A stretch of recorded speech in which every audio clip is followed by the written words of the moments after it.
श्री परमात्मने नमः। ओम श्री परमात्मने नमः। ओम श्री परमात्मने नमः। सत्य चित आनंदमय चिन्मय सच्चिदानंदन प्रभु की जय हो, जय हो, जय हो। मैं आपकी शरण में हूं प्रभु, मैं आपका ही हूं। मैं आपकी शरण में हूं नाथ, मैं आपका ही हूं। मैं परमात्मा का हूं और परमात्मा है मेरे हैं। मैं प्रभु का हूं और प्रभु ही मेरे हैं। मैं आपकी शरण में हूं प्रभु, मैं आपका ही हूं। मैं आपकी शरण में हूं प्रभु, मैं आपका ही हूं। मैं केवल भगवान का हूं और केवल भगवान ही मेरे हैं। मैं केवल भगवान का हूं और केवल भगवान ही मेरे हैं। मेरे शब्द कर्म मनसा वाचा कर्मणा, मेरे समस्त कर्म प्रभु को समर्पण है। हे प्रभु मेरे समस्त कर्म आपको समर्पण है। वसुदेव श्रुतम देवम कंस चाणूरमर्दनम देवकी परमानंदनम कृष्णम वंदे जगद्गुरुम जगद्गुरुम जगद्गुरुम। ओम उग्रवीर महाविष्णु जलवंशर्तो मुखम नरसिंहभीषण भद्रमेत्तम मेत्तम नमामहं नमामहं नमामहं।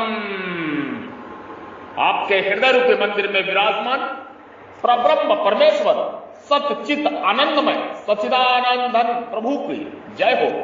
जो प्रभु आपके हृदय रूपी गुहा में विराजमान है, कृपया मेरा प्रणाम नमस्कार स्वीकार करें। जय सनातन धर्म, जय शाश्वत सनातन धर्म की जय हो, जय वैदिक धर्म की जय हो।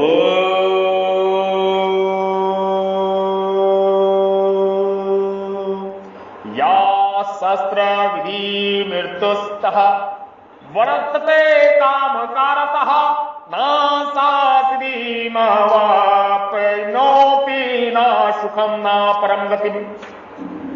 जो मनुष्य शास्त्र विधि को छोड़कर अपनी इच्छा से मन माना आचरण करता है, वह ना सिद्धि अंत कारण की शुद्धियों को, ना सुख शांति को और ना परम गति को भी प्राप्त होता है। 17 अध्याय का 28वां श्लोक ही इससे मिलता जुलता है। या शास्त्र विधि मुक्त सुजय वर्तते। जो लोग शास्त्र विधियों की अवहेलना करके शास्त्र विहित यज्ञ करते हैं, दान करते हैं, परोपकार करते हैं, दुनिया लाभ के लिए तरह तरह के कई अच्छे काम करते हैं, परंतु वह सब करते हैं काम कारतः। अतः शास्त्र विधि की तरफ ध्यान न देकर अपने मनमाने ढंग से करते हैं। मनमाने ढंग से करने में कारण यह है कि उनके भीतर जो काम क्रोध आदि पड़े रहते हैं, उनकी परवाह न करके वे बाहरी आचरणों से ही अपने को बड़ा मानते हैं। तात्पर्य है कि बाहर के आचरणों को ही श्रेष्ठ समझते हैं। दूसरे लोग भी बाहर के आचरणों को ही विशेषता से देखते हैं। भीतर के भाव को, सिद्धांतों को जानने वाले लोग बहुत कम होते हैं, परंतु वास्तव में भीतर के भाव का ही विशेष महत्व है। अगर भीतर के दुर्गुण दुर्भाव रहते हैं, अगर भीतर में दुर्गुण दुर्भाव रहते हैं और बाहर से बड़े भारी त्यागी तपस्वी बन जाते हैं, तो अभिमान में आकर दूसरों की ताड़ना कर देते हैं। इस प्रकार भीतर में बड़े हुए देहाभिमान के कारण उनके गुण भी दोषों में परिणत हो जाते हैं, उनकी महिमा निंदा में परिणत हो जाती है, उनका त्याग राग में, आसक्ति में, भोग में परिणत हो जाता है और आगे चलकर वे पतन में चले जाते हैं। इसलिए भीतर में दोषों को रहने से ही वे शास्त्र विधि का त्याग करके मन माने ढंग से आचरण करते हैं।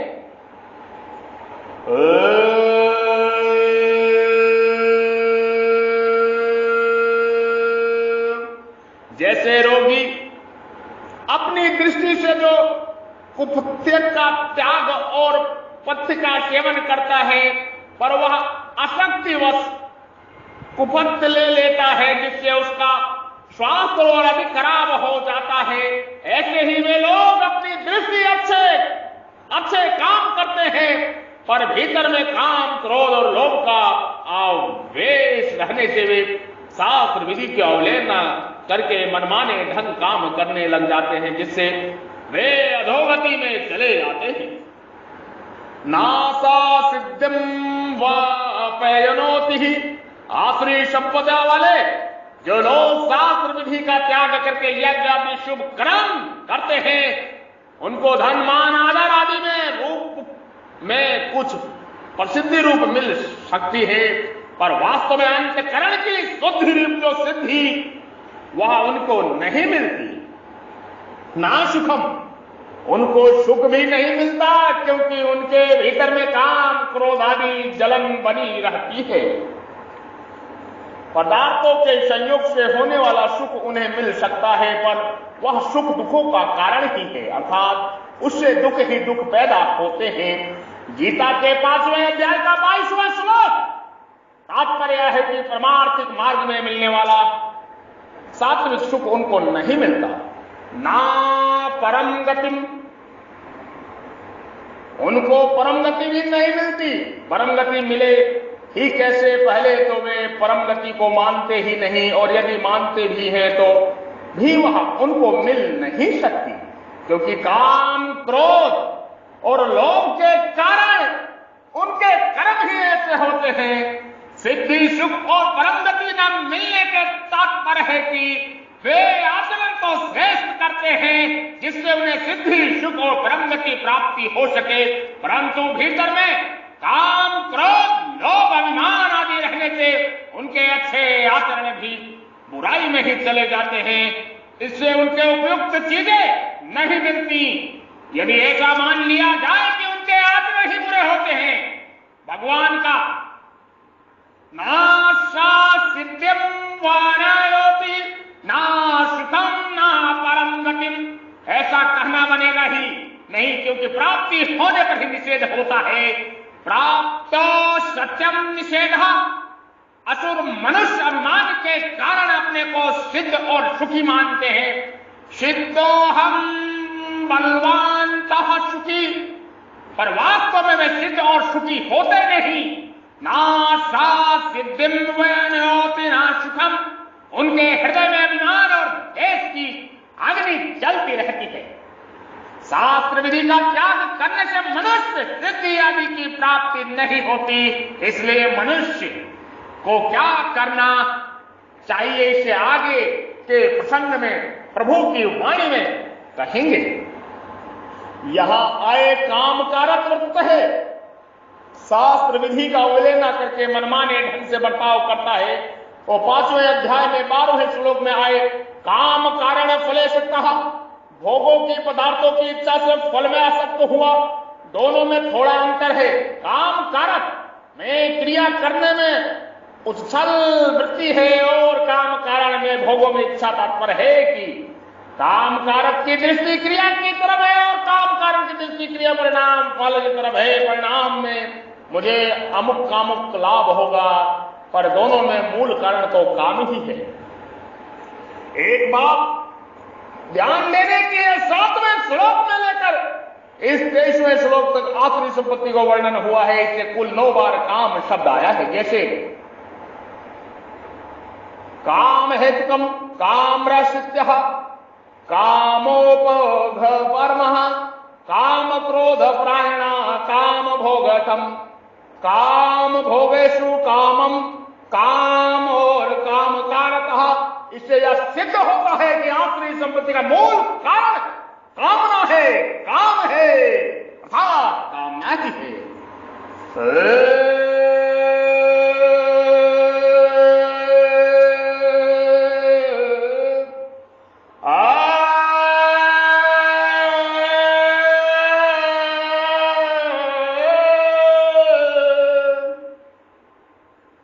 तस्मात् शास्त्रं प्रणः ते कैर्करव्यवस्थितः ज्ञात्वा शास्त्रविधोक्ता करम कतुमिहर्षिः। अतः तेरे लिए कर्तव्य व्यवस्था में शास्त्र ही प्रमाण है, ऐसा जानकर तू इस लोक में शास्त्र विधि से नियमित कर्तव्य कर्म करने योग्य है, अर्थात तुझे शास्त्र विधि के अनुसार कर्तव्य कर्म करने चाहिए। प्रभु साफ कह रहे हैं कि शास्त्र विधि के अनुसार ही कर्तव्य कर्म करने चाहिए। तस्मास्त्र शास्त्रम प्रणाम ते कार्य व्यवस्थित। जिन मनुष्यों को अपने प्राणों में मोह होता है वे प्रवृत्ति और निवृत्ति अर्थात कर्तव्य और कर्तव्य न जानने से विशेष रूप से आसुरी संपत्ति प्रवृत्त होते हैं। इसलिए तू कर्तव्य और कर्तव्य निर्णय करने के लिए शास्त्रों को सामने रख।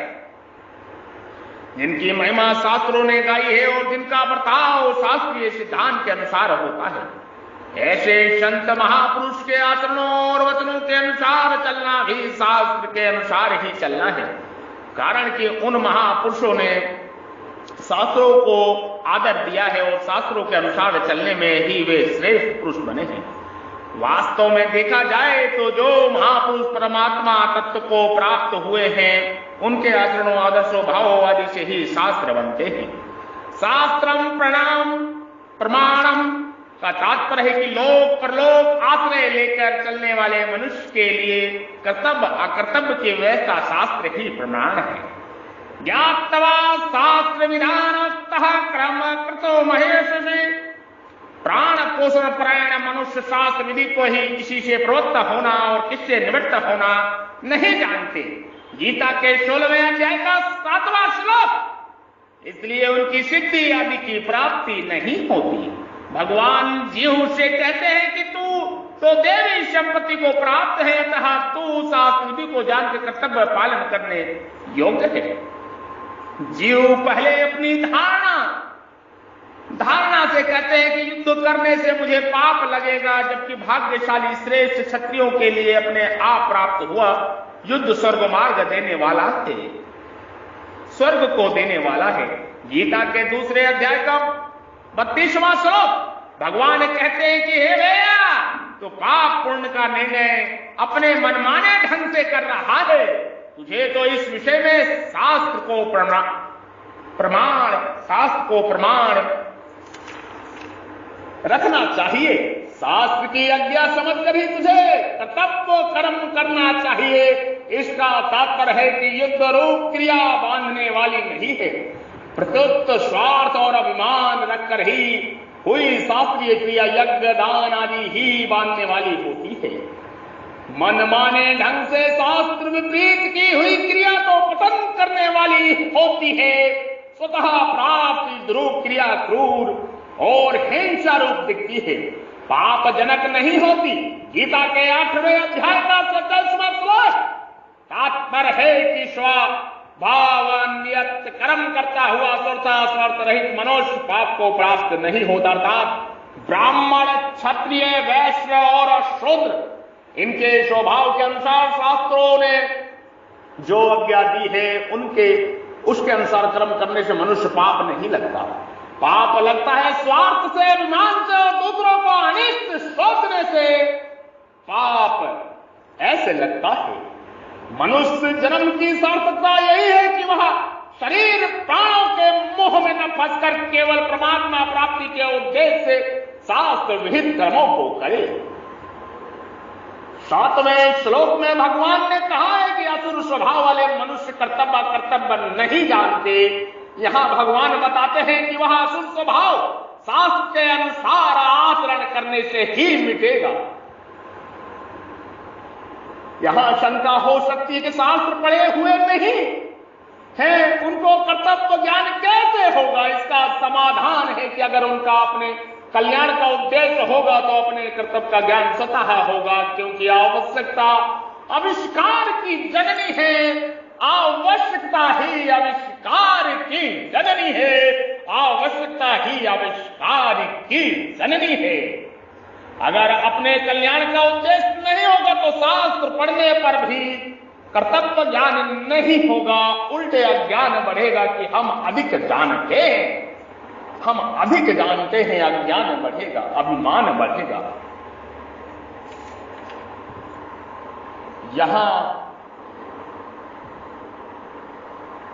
यहां इन पदों में तात्पर्य है कि संसार में मनुष्य शरीर केवल श्रेष्ठ कर्म करके परमात्मा को प्राप्त करने के लिए ही मिला है, अतः यह अवसर कभी वृथा ना जाने दे। संसार में मनुष्य शरीर केवल श्रेष्ठ कर्म करके परमात्मा को प्राप्त करने के लिए ही मिला है, अतः यह अवसर कभी व्यर्थ ना जाने दे।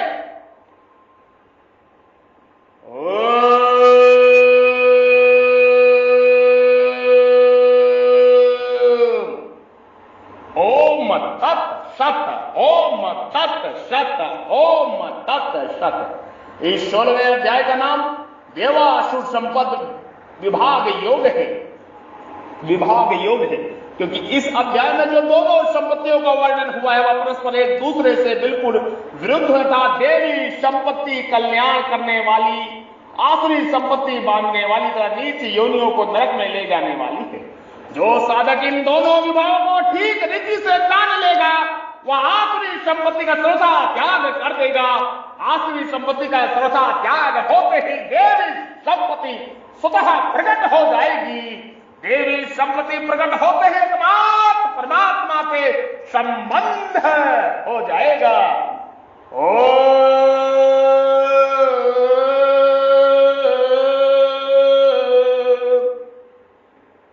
इस अध्याय में 3 श्री भगवान वाद के 2 श्लोक 287 और पुष्पक के 13 पद है। इस प्रकार संपूर्ण पदों का योग 305 है।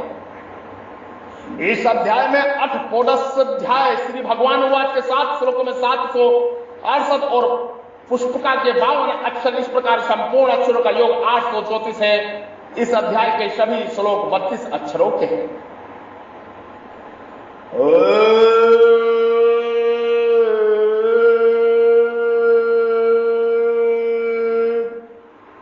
ओम श्री परमात्मने नमः। ओम श्री परमात्मने नमः। जुड़े और जोड़े सनातन धर्म ज्ञान प्रचार प्रसार के लिए ये कार्य आरंभ हो कहा है, आरंभ हो चुका है, आरंभ हो रहा है, आरंभ है।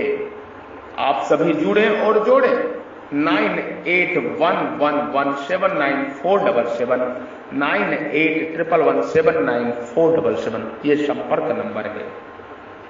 मोक्ष मुक्ति के लिए आगे बढ़े, अपने मनुष्य योनि सफल करें, 84 लाख योनियों से बचें, अपना कल्याण करें और इस राष्ट्र का समस्त जीव का कल्याण करें, अपने रिश्तेदार का कल्याण करें, अपने अड़ोसी पड़ोसी का कल्याण करें, अपने मित्र सगे संबंधियों का, बच्चों का कल्याण करें। इस ज्ञान को प्राप्त करें। ये ज्ञान विशेष ज्ञान है, स्वयं के स्वरूप में स्वयं की ज्योति का दर्शन का ज्ञान है, परमात्मा की वाणी का ज्ञान है। ओम श्री परमात्मने नमः। ओम श्री परमात्मने नमः। ओम ओम ओम।